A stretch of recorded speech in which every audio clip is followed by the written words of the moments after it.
Cool. Welcome back to PF Youth Development, Lesson 5 in our Tips and Tricks for Youth Ministry. We've already talked about the importance of laying your vision, your mission statement, having your evangelism, equipping, empowering. Today we're going to talk about management, just personal management, because what a lot of people don't tell you in youth ministry is how much management and administration that you actually have to do in this role. You're managing not only your life, you're managing your home life, your marriage, your family, but you're managing this ministry and all the people connected with it.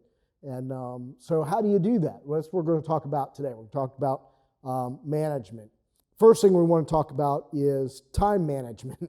Obviously, if you don't know how to be on time, this is going to be difficult. Again, if you are, my professors in college were like, if the professor is more than 20 minutes late, the entire class was canceled. If you're 10 minutes late, you're not setting the example. A leader actually should be at least 10 minutes early, if not more. If you're the leader, be 30 minutes early. Time management is important. How do you set that? You set that by priorities. What are your priorities? What's most important that needs to be done, and how do you get that done on a daily basis, on a weekly basis, on a monthly basis, on a quarterly basis? You want to be able to break this down so that you can accomplish the most with the most time that you have. And how do you do that? With time. Time management, priorities. Because obviously, if you're not taking time for your family and you're only doing ministry, your family's going to suffer. If you only take time for your family, your job might suffer. All these things have to be balanced in this. Again, remember the BART, balance is everything. How you manage your time is vital for your effectiveness in ministry. If you don't know how to manage time and manage yourself and manage your people, you limit yourself in your effectiveness. And we don't want you to be limited. We want you to be as effective as possible. So learn some management on your time. Your priorities are essential. The boundaries that you set are essential. Because everybody's pulling at you for time. Your wife's pulling at you, your husband's pulling at you, your kids are pulling at you. Every student in your youth ministry is going, give me personal time. How do you manage all of that? Is you have to be able to set boundaries at some point in time and say, okay, this is where we can hang out. This is where we cannot hang out. On Fridays are my family days. I know one youth pastor that he puts on his phone message that says, if you leave a message, he says, if you're trying to get a hold of me on a Friday, don't even try, because Friday is my family day. You need to have a day or time set aside that you can manage your family, that you can manage things. I think it's important for you to make a weekly list. Start on Monday. Go, okay, here's everything going on this week that needs to be accomplished, that I need to do to accomplish all the goals that God has put on my heart. Make that weekly to-do list. Make a monthly to-do list. I find the weekly one is really good. Have a notepad that you can put notes in it, notepad to-do list.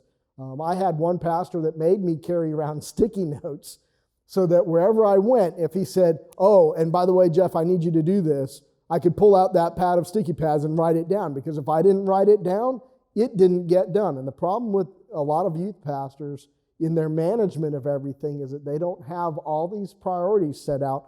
Everyone's pulling at them, and they end up just burning out because of information overload. Write it down. Don't forget. Don't be one of those youth pastors who goes, oh, I meant to do that. If you write it down, you cannot forget. Not forgetting is really good management. And that's done by your weekly schedule, your to-do list. Those are important. Another thing that's really important is setting a budget. Just like you would do for your family, you also have to do for your youth ministry. What is your yearly budget going to be? Most churches do not give the youth ministry a budget. They don't say, here's a bunch of money, spend it however you feel like doing it. That's not going to happen most of the time. So it's up to you to be able to go, okay, how am I going to raise it? Pretty much for every event that you want to do, as far as a district event, fine arts, summer camp, youth convention, any of those things that you want to be a part of are going to require you to raise the money for everyone to go, because families nowadays don't have the money that they can just fork out. So you've got to be able to budget and go, okay, if I want to take 10, 20 teenagers to youth convention, and it's going to cost me, about $120 per student, how much money do we have to raise for everyone to be able to go? Now, hopefully you can be able to get donors, different things. You can be creative in your fundraising. That's a whole nother aspect that we could be teaching on. But setting a budget is really important for how you're going to do this, because you don't want to overspend. Setting a budget for what you give to Speed the Light. Every youth ministry should be giving to Speed the Light. You're in charge of managing that. I think every youth group should be giving at least $1,000 to Speed the Light. That's not too much to ask. Basically, that's $100 a student. How are you going to set up those fundraisers so that every student can give to Speed the Light? What is Speed the Light? That is where our youth ministries raise money for missionaries to be able to have vehicles, sound equipment, to be able to take the light of the gospel to other people and other nations. The way that they do that, what makes them effective, is your youth ministry. So put it in your budget. This is what we're going to do for Speed the Light. For me, we made it 50% of my youth budget went to Speed the Light. Now that's a lot, but spending that much for Speed the Light made a huge difference, and the Lord blesses you for that. And we spent way more on the outreaches that we did. People get behind vision and what you're planning on doing. You can have a great vision, but if you don't have great management and plans to actually make it happen, it's not going to happen. So you got to do that not only in your to-do list, but in your budget setting, in your fundraising, in your writing the sermons. When do you write your sermons? If you're waiting 5 minutes before your service, that you waited too long, obviously. So you got to be able to have time to be able to write sermon. Where do you pull your sermon ideas from? If you want to be able to get information on how to write sermons, there are resources out there. The 52.com, the Live curriculum that you can have right now. There are many websites that you can go to and pull information. Dare to Share is a great one.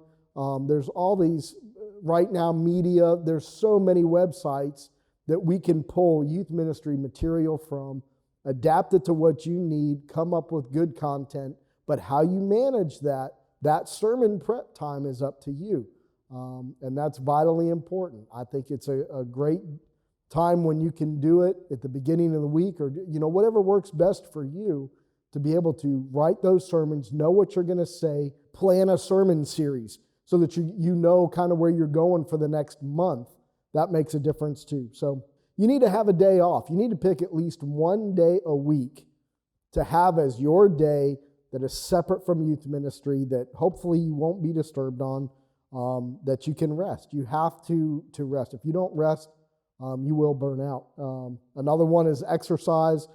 I don't like talking about that because I'm kind of getting hefty, but find time to exercise. I am exercising, even though it doesn't show.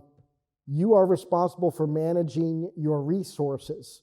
In fact, I've heard it said that if you want to be effective in ministry, is dependent on your resource list.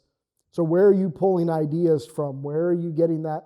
There's many websites out there. Youthspecialties.com, National Youth Ministry website, Group Magazine website. There's so many youth ministry websites that you can be pulling ideas from. Pinterest, all this stuff is all over the place for pulling resources from. You want to have a strong resource base in your management. Have a hobby outside of church. If all your hobbies are only inside the church, you're going to find yourself burning out as well. You got to have something that takes your mind off of it. You're also responsible for managing the forms that your youth ministry has. If you're doing a background check on leaders, those forms are important. If you have a volunteer application, you're responsible for that. For the background check, for permission slips, it is your responsibility to get permission slips out there. Now, if it's a big event, you have to have a permission slip for that event. Like summer camp will have its own permission slip. Youth convention will have its own permission slip. Miami Missions will have its own permission slip. But for a lot of the little things that you do, what you can do is you can make a year permission slip. So it says for this school year or however long, this is a permission slip for this amount of time. And that means if we just want to take the youth group and run out to McDonald's on a night, we can do that, and we have the permission slip already signed. So you got to make sure that the parents sign that. Make your parents a part of what you're doing. You know, I remember when I started out in youth ministry, and I was deathly afraid that if parents actually saw that I didn't know what I was doing, that they were going to crucify me for it. The reality is that most parents are so thrilled that you're doing what you're doing that they will be your biggest cheerleaders in this. So involve them, communicate with them. If you're not communicating with them, they will stop coming.